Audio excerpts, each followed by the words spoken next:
नमस्कार, प्रदेश के चर्चित डिबेट शो आज की फाइट में आप सभी का स्वागत है। मैं हूं आपके साथ हेमंत कुमार और आज बात प्रदेश के क्राइम कंट्रोल की, क्योंकि विधानसभा में गैंगस्टर्स की धमकियों का मामला उठाते हुए निर्दलीय विधायक रविंद्र सिंह भाटी ने गैंगस्टर्स पर कड़ी कार्रवाई करने की मांग की है। और जवाब में गृह राज्य मंत्री जवाहर सिंह बेढम ने पलटवार करते हुए कहा कि हमारी सरकार अपराध पर 100% अंकुश लगा रही है, लेकिन सवाल कि क्या वाकई प्रदेश में क्राइम कंट्रोल में है, आज इसी पर करेंगे प्रदेश की सबसे बड़ी चर्चा। पहले रिपोर्ट देखिए। प्रकार से सुनने में क्या आपत्ति है? मैं जब जवाब दे रहा हूँ, आपको सुनने में क्या आपत्ति है? तो अच्छा काम किया है, उसके बावजूद धमकी आ रही है। अगर एक को ठोकेंगे तो 100 लोगों में खौफ जाएगा। राजस्थान विधानसभा के बजट सत्र में कानून व्यवस्था का मुद्दा काफी गर्मा गया। विपक्ष और सत्ता पक्ष के बीच इस पर तीखी बहस और आरोप प्रत्यारोप लगे। नेता प्रतिपक्ष टीकाराम जूली ने आरोप लगाया कि प्रदेश में कानून व्यवस्था लगातार बिगड़ रही है और जनता में असुरक्षा का माहौल है। टीकाराम जूली ने धमकियों के मामले पर सरकार से स्पष्ट कार्य योजना मांगी। ये पुराना आपने जो इतिहास बता दिया, उसके बावजूद भी धमकियां आ रही है। आप उस पर बात करिए कि नहीं, कार्रवाई की नहीं कह रहे साहब, वो तो कह रहे हमने बहुत अच्छा काम किया है। माननीय अध्यक्ष जो महोदय, अच्छा काम किया है उसके बावजूद धमकियां आ रही है। इसके लिए आपका क्या प्लान है, उस पर चर्चा करें, हम बजाय कि ये बताने के भाई सरकार ये सरकार।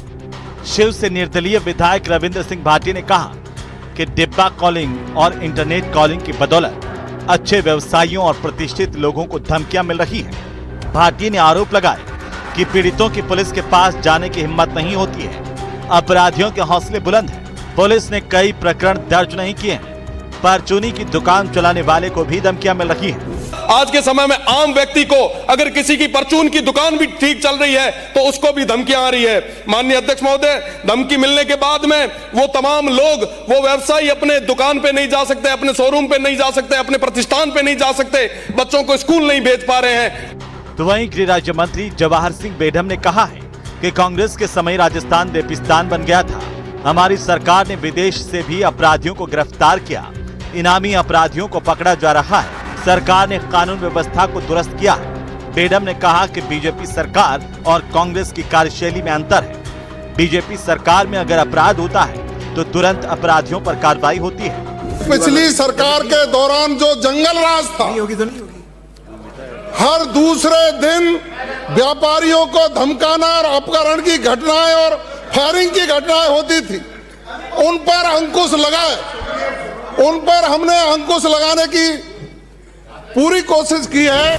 राजस्थान में अपराध पर सियासत गर्मा गई है। सवाल ये कि क्या आंकड़ों की लड़ाई से बाहर निकलकर जमीन पर व्यापारियों को सुरक्षा का भरोसा मिल पाएगा या फिर सदन की बहस ही सुर्खियों में रह जाएगी।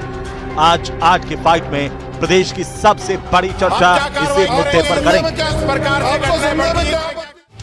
विधानसभा में कानून व्यवस्था पर एक बार फिर से गर्मा गर्म बहस देखने को मिली। सत्ता पक्ष विपक्ष आपस में देखिए नोकझोंक भी हुई है, लेकिन सबसे बड़ा सवाल यह है कि क्या वाकई प्रदेश में क्राइम कंट्रोल पर है, और इसी को लेकर के आज हम चर्चा करेंगे। लेकिन उससे पहले एक नजर आज के सवालों पर डालते हैं। सबसे पहला सवाल इस बात को लेकर के कि भजनलाल सरकार में क्राइम कंट्रोल पास या फेल, क्या है आखिर स्थिति?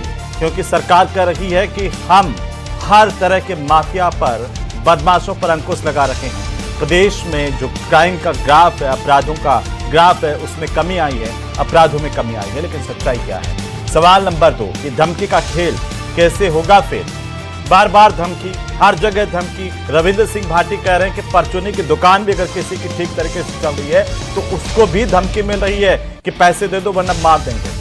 ये स्थितियां कैसे कंट्रोल में आएंगी, इस पर भी हम बात करेंगे और ये पैदा क्यों हुई, इस पर भी बात करेंगे। सवाल नंबर 3 कि क्राइम हुआ कंट्रोल, गांव में कितना दम? गृह राज्य मंत्री जवाहर सिंह बेढम ने कहा कि उनकी सरकार लगातार इस तरह के क्राइम को कंट्रोल करने की कोशिश में जुटी है। तो प्रदेश में अपराधियों पर जबरदस्त कार्रवाई की जा रही है। इसमें कितनी सच्चाई है, इन दावों में कितना दम है? क्योंकि हमने देखा कि कहां-कहां धमकी नहीं मिली है, कैसे कैसे धमकी नहीं मिली है, उन पर कार्रवाई क्या हो रही है। अपराध हो रहे हैं लेकिन अपराधों पर क्या वाकई कार्रवाई भी हो रही है? इसी पर हम बात करेंगे। हमारे साथ खास मेहमान जुड़ चुके हैं। सबसे पहले आज के मेहमानों से मैं आपका परिचय करवा दूं। हमारे साथ राजेंद्र सिंह शेखावत हैं, भारतीय जनता पार्टी के प्रवक्ता और नेता। प्रतीक सिंह हमारे साथ हैं, कांग्रेस पार्टी के प्रवक्ता। डॉक्टर मिथिलेश जैमिनी हमारे साथ हैं, वरिष्ठ पत्रकार के तौर पर। डॉक्टर राकेश गोयल हमारे साथ हैं, राजनीतिक विश्लेषक के तौर पर। और योगेंद्र जोशी हमारे साथ हैं, पूर्व पुलिस अधिकारी के तौर पर। सबका स्वागत है, सबका अभिनंदन है। सबसे पहले आज डिबेट में 40-40 सेकंड हम सबकी एक एक बार टिप्पणी सुनेंगे, उसके बाद चर्चा की शुरुआत करेंगे। तो सबसे पहले शेखावत साहब, आप ही से। कांग्रेस कह रही है कि प्रदेश में रंगदारी वसूली के मामले बढ़ रहे हैं। निर्दलीय विधायक शिव से उन्होंने स्थगन प्रस्ताव के दौरान सदन में कहा कि परचूने की दुकान भी किसी की ठीक तरीके से चल रही है तो उसको भी धमकी आ जाती है। बोलिए। ऐसा है हेमंत जी, मैं तो आपको एनसीआरबी के आंकड़ों की बात बताऊं कि राजस्थान में अपराधों पर नियंत्रण हुआ है, कानून और व्यवस्था की स्थिति मजबूत हुई है। आप देखिए कि पिछले 2023 की तुलना में 15% अपराधों में कमी आई है। हत्या के मामले थे उनमें 25% की कमी आई है, लूट में 50% की कमी आई है, जो डकैती के मामले थे उनमें 47% की कमी आई है। और आप ये देखिए कि जैसा अभी भाटी साहब के बारे में आपने बताया कि विधानसभा में उन्होंने अभी की घटनाओं का जिक्र किया है, तो राजस्थान की पुलिस ने अभी इन दिनों में विदेशों तक अपराधियों को गिरफ्तार किया है।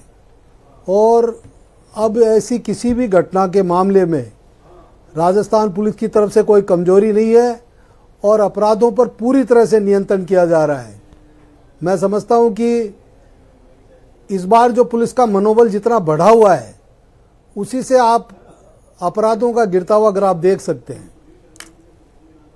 अपराधियों के हौसले पस्त है और वो सब इधर उधर छुपते फिर रहे हैं। अभी आप ये देखिए, सुखदेव सिंह गोगामेडी का जो केस हुआ था कांग्रेस के राज में, जी, राजू ठेठ का जो हत्या का मामला हुआ था, वो आज तक अपराधी पकड़ में नहीं आए।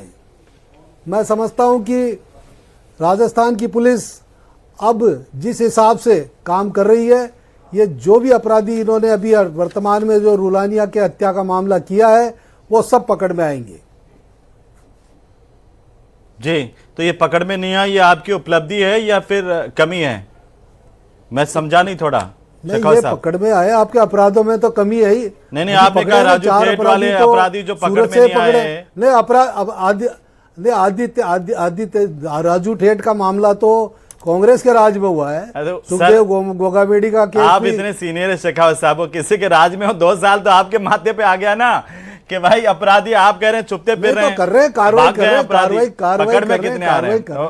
ठीक है, ठीक है। प्रतीक जी, नहीं पकड़े गए, सफीक खान पकड़ा गया है जी, सरफराज खान पकड़ा गया है, शोएब खान पकड़ा है, ठीक है। आदित्य जैन को अभी दुबई से पकड़ के लाए, इंटरनेशनल एयरपोर्ट से। राजस्थान में क्राइम कंट्रोल पास है या फेल है? शेखावत साहब कह रहे हैं कि अपराधी यहां से भाग रहे हैं बच करके, उनको डर लग रहा है कि राजस्थान में गए तो मारे जाएंगे और ऐसी कार्रवाई हो रही है। हेमंत भाई, पहले तो मैं बता दूं, शायद बीजेपी के प्रवक्ता को पता नहीं है, 5 दिसंबर 2023 को सुखदेव सिंह गोगामेडी जी की हत्या हुई थी और तब सरकार पलट चुकी थी। उसके बाद अगर वो 2 साल से उनका हत्यारा नहीं पकड़ा गया है तो अब ये आप इनकी उपलब्धि मान लीजिए। दूसरी बात जो रविंद्र भाटी जी ने उठाई है या विधानसभा में जो बात उठी है वो बिल्कुल सत्य है। 24/11/2025 की खबर मेरे सामने है और अलवर की खबर है। वहां व्यापारी बोल रहे हैं पुलिस फेल, सुरक्षा नहीं दे सकते तो गन का लाइसेंस दे दो वरना कारोबार बंद कर देंगे। ये खबर भी मैं दिखा देता हूं। व्यापारियों को पुलिस के सामने प्रोटेस्ट करना पड़ रहा है। वो बोल रहे हैं कि आप हमको अगर नहीं दे सकते सुरक्षा तो आप हमको गन का लाइसेंस दे दीजिए। और आपने देखा था किस तरीके से नागौर के कुचामन के अंदर किस तरीके से व्यापारी से पहले रंगदारी मांगी जाती है, उसके बाद जब नहीं देता तो जिम के अंदर घुस करके उसको गोली मार दी जाती है। ये हो क्या रहा है? हो सिर्फ ये रहा है कि आंकड़ों को जैसे तैसे मैनेज करने की कोशिश हो रही है। जब ये डिबेट थी तो मैंने देखा है चलो देखते हैं कितने अपराध हुए हैं, तो आपको ये जानकर के आश्चर्य होगा कि डिजिटल इंडिया के राज में 2023 के बाद से आज तक एनसीआरबी की रिपोर्ट नहीं आई और नवंबर 2025 के बाद में राजस्थान पुलिस का भी क्राइम का रिकॉर्ड जो है वो वेबसाइट पे अवेलेबल नहीं है। अभी फरवरी खत्म होने को है, पिछले 2 साल का अपराध का जो रिकॉर्ड है, हो सकता है या तो कोई डेटा मैनेज करने में लगे हुए हो किसी ना किसी तरीके से कि अपराध बढ़ गए हैं। और महिलाओं की अगर सुरक्षा की बात करेंगे तो आपको तो याद होगा जब आईफा के अंदर जब पूरी सरकार चकाचौंध में थी, उसी से कुछ किलोमीटर दूर सांगानेर के अंदर किस तरीके से पुलिस वाले ने एक छोटे बच्चे, मासूम बच्चे के सामने उसकी मां का बलात्कार किया था। किस तरीके से दौसा के अंदर फरवरी 2024 में दौसा के अंदर एक रेप पीड़िता को न्याय की गुहार के लिए पानी की टंकी पर चढ़ना पड़ गया था।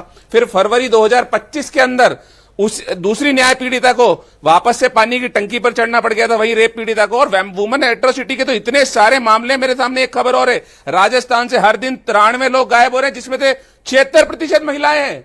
पॉक्सो के जो मामले हैं अगर जिनकी बात करूंगा तो उसमें 10% की वृद्धि हुई है।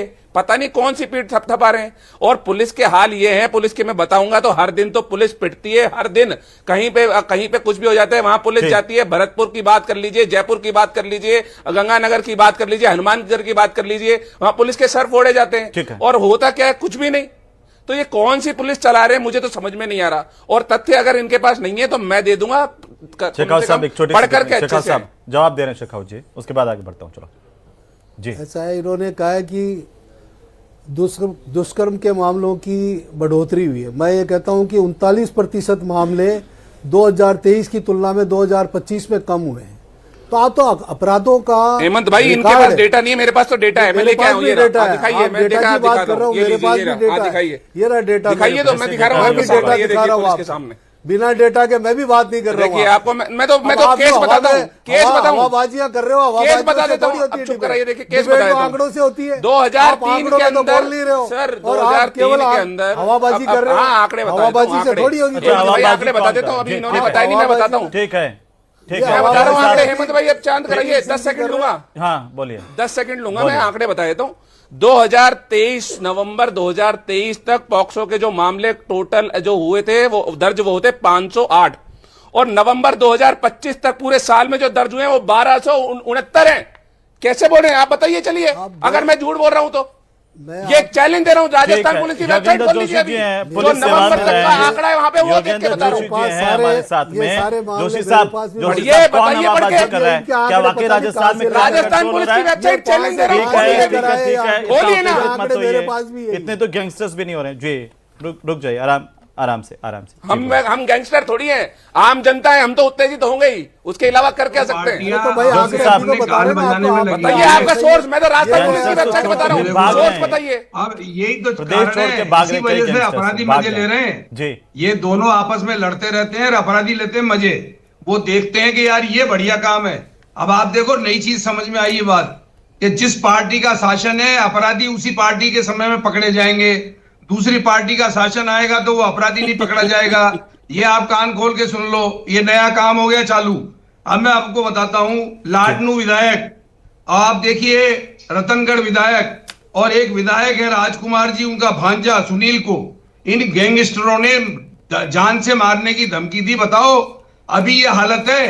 और आपको एक बात और बताता हूं कि जो पंजाब के अंदर जो इनके कांग्रेस के सुखविंदर सिंह रंधावा है, इनके लड़के को भी मारने की धमकी जाती। अब एक समय ऐसा था जब वहां पंजाब के अंदर मुख्तार अंसारी को बचाने के लिए कांग्रेस शासन ने पूरे बड़े बड़े वकील जा लगाए, और अब स्थिति क्या हो रही है? वो बदमाश ही वो रंधावा जी के छोरे को धमकी दे रहे हैं। बात ये नहीं है, बात ये है कि ये राजनीतिक पार्टियां जो इन अपराधियों को पनपाती है, मैं ये कहता हूं कि जब तक किसी राजनीतिक पार्टी का आशीर्वाद नहीं होता, अपराधी बनता ही नहीं है। मैं कह रहा हूं ना आपको, ये अपराधियों आपके स्केल पर जोशी साहब, आपके स्केल पर क्राइम कंट्रोल में कौन पास है कौन फेल है, तब ये बनते हैं। जोशी साहब, आपके हिसाब से क्राइम कंट्रोल पर कौन पास है कौन फेल है? देखिए, ये आंकड़े तो मेरे को भी बनाने आते हैं। राजेंद्र सिंह जी अच्छी तरह जानते हैं कि साहब डकैती हो जाए तो उसको खोल के कैसे दर्ज किया जाता है। ये मुझे भी आता है करना, मैंने भी बहुत देखा है जीवन में। इसलिए कंप्लेंट और एफआईआर को तो अगर आप टोटल करेंगे तो ये आंकड़े हमेशा ज्यादा नजर आएंगे।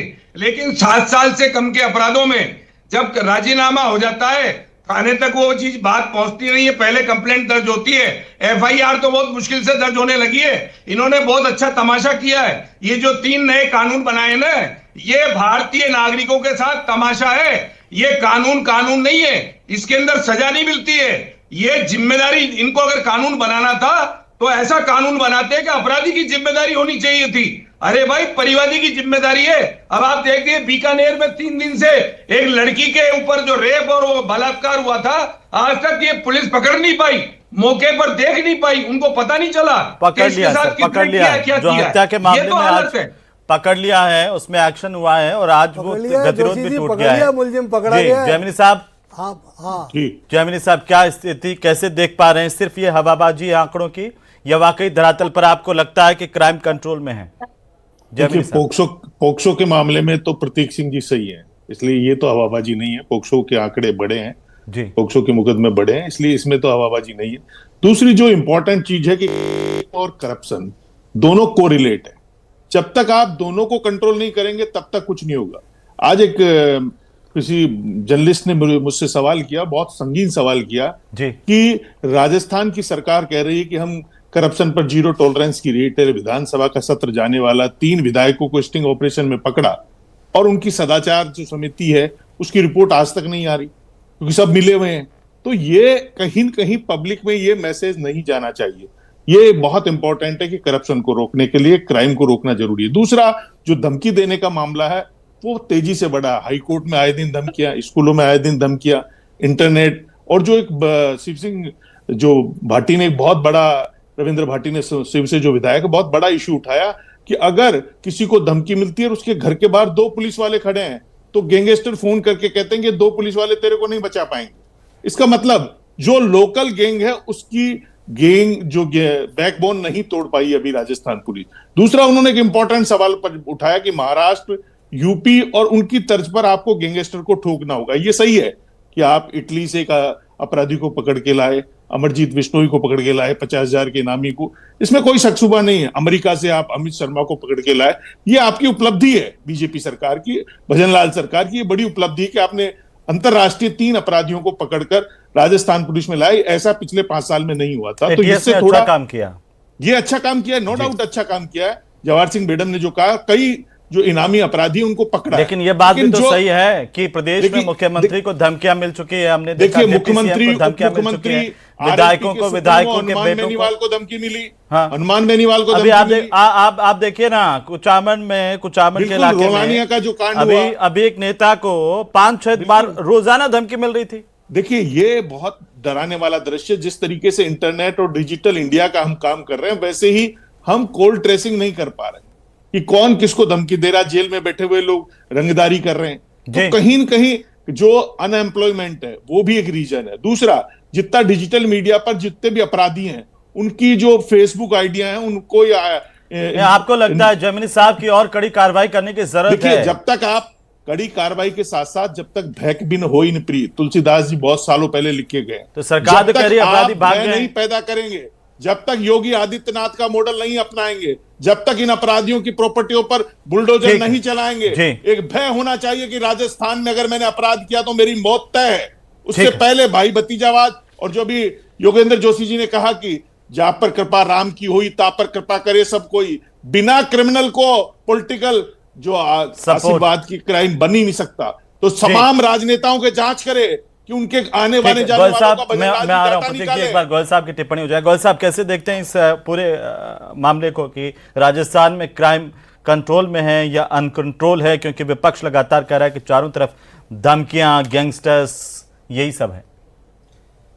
देखिए अमन जी, इस बारे में तो कोई दो राय नहीं कि धमकियां बढ़ी हैं पहले से, और कानून भी पर अपना काम सख्ती से कर रहा है, इसमें भी कोई दो राय नहीं है। क्योंकि जैसे जैसे अपराधी भी, संगठित अपराध जब होता है तो अपराधी इतना आज की डेट में एडवांस है, शातिर है और चीजों को समझता है कि जब गवर्नमेंट उसके कोई प्लानिंग बनाती है तो उससे एडवांस वो एक कदम आगे चलते हैं। अब जैसे पहले अपराधी जो थे वो इंडिया में बैठ के अपराध करते थे, क्राइम करते थे, एनकाउंटर भी हो जाते थे और उनको सजा भी होती थी, गिरफ्तार भी किए जाते थे। अब अपराधियों के जो टॉप लीडर हैं, टॉप लीडरशिप उनकी बैठ गई विदेशों में जाके, कनाडा में, ऑस्ट्रेलिया में, पुर्तगाल में, कहीं किसी और कंट्री के अंदर, वो वहां से संगठित अपराध कर रहे हैं। पर सबसे बड़ी बात है कि जो उनका यहाँ पे एक स्लीपर सेल के रूप में जो उनके जो मुखबिर। जी बिल्कुल गोयल साहब जवाब दे रहे हैं। प्रतीक जी कुछ जोड़ना चाह रहे हैं इसमें? प्रतीक जी, हेमंत जी, हाँ एक बार प्रतीक जी बोलें। जी एक बार प्रतीक जी बोलें, जमीन साहब फिर मैं वापस। हेमंत भाई, मैं ये कह रहा हूं कि भाई विधानसभा में आप कुछ भी बोल लीजिए और यहां आकर के कुछ भी बोल लीजिए, लेकिन अखबार की खबरें इनकी नाकामी बताने के लिए बिल्कुल सही है। वो तो बात सही है, लेकिन ये बताइए प्रतीक जी, सुनिए तो कि सही, ये स्थगन का मामला कानून व्यवस्था पर कल भी लगा था, लेकिन आपके विधायक सवाल लगा करके गायब हो गए, तो कितने संवेदनशील किशनगढ़ वाले विधायक, वही मैं कह रहा हूँ, विकास चौधरी कहाँ चले गए? मेरी बात तो पूरी जाने दीजिए। बात तो पूरी तभी होगी ना जब आप इस पर जवाब देंगे। आप सिर्फ घेरने के लिए, सरकार पर आरोप लगाने के लिए आरोप लगा रहे हैं। अगर आप गंभीर होते तो विधायक मौजूद होते ना, स्थगन लगा करके कहाँ गायब हो गए? नहीं, उस पे भी जवाब दूंगा, मेरी बात तो जाने दीजिए। 2025 की खबर मेरे सामने है। राजस्थान में स्थायी वारंटी और भगोड़े अपराधियों का बना सबसे बड़ा गढ़। पूरे देश में लगभग 1 लाख के आसपास स्थायी वारंटी, अगोशी और अपराधी और भगोड़े रोजाना पकड़े जा रहे हैं स्थायी वारंटी। आप ये 5-6 महीने पुरानी, 1 साल पुरानी कटिंग लाते हैं, हर बार यही बोलते हैं प्रतीक जी। हेमंत जी, अभी रोजाना पकड़े जा रहे हैं, अभी पकड़ के जेलों में चलाया जा रहा है कि नहीं है? चलिए हेमंत भाई, आप ही की बात पे आ जाता हूँ, जेल से क्या कहते हैं, भजन लाल जी को मारने की धमकी नहीं मिली राजस्थान की जेल से। शेखावत साहब, उनके वाले आंकड़े तो बाद में देखना, 7 करोड़ रुपए खर्च हुए हैं, 7 करोड़ रुपए खर्च हुए हैं जो स्कूलों को धमकी मिली, उसके अंदर स्कूलों को रोज धमकी मिल रही है, कभी हॉस्पिटल को धमकी मिल रही है, कभी आप बताइए, कभी मुख्यमंत्री को धमकी मिल रही है, कभी किसी को धमकी मिल रही है। विकास चौधरी है, और विकास चौधरी जहां सबसे ज्यादा क्राइम जुड़ा हुआ है, अजमेर रेंज में सबसे ज्यादा क्राइम होता है, चाहे नागौर हो, तमाम जगह जो अपराध होते हैं वो अजमेर रेंज में सबसे ज्यादा होते हैं। वहां का विधायक सवाल लगाकर गायब क्यों हो गया, ये सवाल पूछता है राजस्थान। प्रतीक जी जवाब दें, क्योंकि उनकी शादी में सब जाते हैं, सब ठुमके लगाते हैं, वो तो देख लिया, लेकिन राजस्थान की जनता ने यह भी देखा, क्योंकि मामला खुलता उनका, भीलवाड़ा में किस तरह का बच्ची भट्टी में जल गई थी, किस तरीके से अलवर में रेप पीड़िता सड़कों पे आ गई थी। तो ये एक बड़ा सवाल राजस्थान की जनता के जहन में गूंज रहा है कि विकास चौधरी आखिर सवाल लगा के गायब क्यों हो गए। ठीक है, बोलिए प्रतीक जी, बोलिए, जवाब दीजिए। देखिए जैमिनी जी कुछ भी कहते रहे कि किसी का मामला खुल जाता, मैं हर दिन की खबरें अगर आप तो क्यों चले गए फिर इतने संवेदनशील? मुझे इतना बड़ा सवाल था, उसकी जवाब कोई नहीं दे पाया। जब पूरी सरकार आईफा में ठुमके लगाने में व्यस्त थी, तब एक पुलिस वाले ने जो रक्षक है वो भक्षक बन करके उसने उसके बेटे के सामने, उसके बच्चे के सामने उसके साथ बलात्कार किया, तब सरकार से कोई जवाब नहीं दिया गया। क्यों नहीं दिया गया? सरकार का चकाचौंध के अंदर और कुछ किलोमीटर दूर, जहां पूरी सरकार थी, उसके कुछ किलोमीटर दूर। बताइए शेखावत साहब, वो आंकड़े लेकर क्या कह रहे हैं कि अपराध तो बढ़ रहे हैं, धमकियां आए दिन हो रही है। कितने अपराधियों को ठोका जो रविंद्र सिंह भाटी कह रहे हैं अपराधियों को? हेमंत भाई 10 सेकंड और लूंगा। हेमंत भाई 10 सेकंड और लूंगा। आप मुझे बोल रहे थे कि पुरानी कटिंग है। ये 11/2 की खबर है। लापतागंज 2025 में 34,000 बड़े गुम हुआ, जिसमें 26,825 महिलाएं हैं। ठीक है, 25,000 महिलाएं गायब हो गई एक साल में। ये बोल रहे पता नहीं क्राइम कौन सा कम हो रहा है। शेखावत साहब बोलिए। हेमंत जी देखो, ये जिस तरह से प्रतीक जी बातें कर रहे हैं, हम बातें तो आंकड़ों से ही करेंगे ना। हाँ, तो आंकड़े कहाँ हैं? क्राइम का आंकड़ा फिगर है, आंकड़ों के हिसाब से अपराध कम हुआ है। नहीं, कम तो हुआ है, लेकिन ये जो रोजाना धमकी देने वाले हैं, कितने को ठोका आपने? 1-2 साल में एक अपराधी बता दीजिए वो धमकी देने वाले, ये क्राइम भी हुए। नहीं, एनकाउंटर करना तो आजकल, तो ये गैंगस्टर जो क्या बेलगाम हो रहे हैं क्या? ये गैंगस्टर बेलगाम हो रहे हैं क्या? आप देखिए ना, धमकी रंगदारी के मामले कितने बढ़ गए शेखावत साहब, ये तो आपको मानना पड़ेगा। नहीं, वो ठीक है, वो सिचुएशन क्रिएट होती है, वो पुलिस अपने लेवल पे सरकार की तरफ आरपीएस को भी धमकाता है, एक आरपीएस अधिकारी के खिलाफ दर्ज मारपीट का मामला वापस लेने के लिए धमकाता है। ये कोई गठजोड़ है क्या? गैंगस्टर्स? ऐसा नहीं है। देखो ये क्या मामला खुला फरवरी 2023, लंबा चौड़ा राजस्थान है, वहाँ की एक आध घटना को लेकर हम जी मेरा एक सवाल है, झुंझुनू में भी मेरे पास पूरा डेटा है, देखिए आप झुंझुनू में फरवरी 2023 की बात करेंगे, हम ओवरऑल लॉ एंड ऑर्डर की बात करेंगे, हम ओवरऑल क्राइम रेट की बात करेंगे। हम ये ऐसे नहीं है कि किसी एक स्पेसिफिक केस से किसी सरकार के बारे में ये तय कर ले कि सरकार के टाइम पे लॉ एंड ऑर्डर खराब हो गया, ऐसा नहीं कर सकते। कंप्यूटर साइंस इंजीनियरों को भर्ती क्यों नहीं कर रही सरकार? साइबर क्राइम की बार बार बातें करते हैं, साइबर क्राइम हम रोकेंगे, लेकिन वो अलग मसला के जोशी साहब कैसे कंट्रोल में आए क्राइम, ये तो देखिए दलीलें चलती रहेंगी। और आपने कहा कि आंकड़े कैसे अपने अपने हिसाब से होते हैं, वो तो पता ही है। जो साइबर सेल में कंप्यूटर इंजीनियर जोशी की साहब भर्ती ने कर रहे जैसे हैं। आंकड़े बढ़ाए होंगे ऐसे ये तो अभी जोशी साहब बता रहे हेमंत जी, हाँ। हेमंत जी, गंगानगर में 2025 में 30 मामले दर्ज हुए हैं, गैंगस्टर के 30 मामले, जिसके अंदर उन्होंने रेवरी मांगी है 30 मामले, और पूरे बीकानेर रेंज के 44 मामले थे। ये मैं बताऊं आपको, स्थितियां ये हैं। और गलता गेट का एक रमेश चंद्र नारनोली है, 22 दिसंबर 2023 को ये बहुत बड़ी बात दी थी जी, बहुत बड़ी बात है गोयल साहब। धमकी दी थी, उसके ऊपर साल भर में उसके 75 लाख रुपए का बिल भेज दिया कमिश्नरेट ने कि अगर आगे सुरक्षा चाहिए। शेखावत तो साहब उम्मीद है कि और कड़ी कार्रवाई करें होगा। आप। ऐसा नहीं है कि सिर्फ आंकड़ों के आधार पर। अभी देखिए ये धमकियों वाली एक लंबी लिस्ट हो गई है, वो लंबी लिस्ट होगी। मैं आता हूं आपके पास में। जी गोयल साहब, एंटी नारकोटिक्स को रोकने के लिए अच्छा काम कर रही है। गोयल साहब, एक महत्वपूर्ण बात ये आज रविंद्र सिंह भाटी ने कही कि व्यापारी दहशत में है। देखिए हेमंत जी, इसका सोल्यूशन ये है कि जितने भी ये सोशल मीडिया अकाउंट है इनका महिमा मंडन बंद किया जाए गैंगस्टरों का। दूसरा, जितने भी जो बड़ी जेल है उनके अंदर जैमर लगाए जाए, जेलर की भी निगरानी हो, जेलर की ये जवाबदेही तय की जाए कि जेल के अंदर किसी भी तरीके की अनैतिक गतिविधि ना चले, जिसकी थ्रू ये जो संगठित अपराध। शेखावत साहब, उम्मीद है इस पर आप गौर फरमाएंगे और ये जो पुलिस और गठजोड़ के भी आरोप लगते हैं इस पर भी ध्यान देने की जरूरत है और कड़ी कार्रवाई करने की जरूरत है। बहुत शुक्रिया इस चर्चा में शामिल होने के लिए आप सभी का। लेकिन सबसे बड़ा सवाल इसी बात को लेकर के है कि इन धमकीबाजों पर कड़ा एक्शन होने की जरूरत है। हालांकि सरकार कार्रवाई कर रही है, कई बदमाशों को अरेस्ट करके लाया गया है, लेकिन और कड़ी कार्रवाई कर एक नजीर पेश करे राजस्थान में कि राजस्थान के नाम से ही अपराधियों की रूह कांप रही है।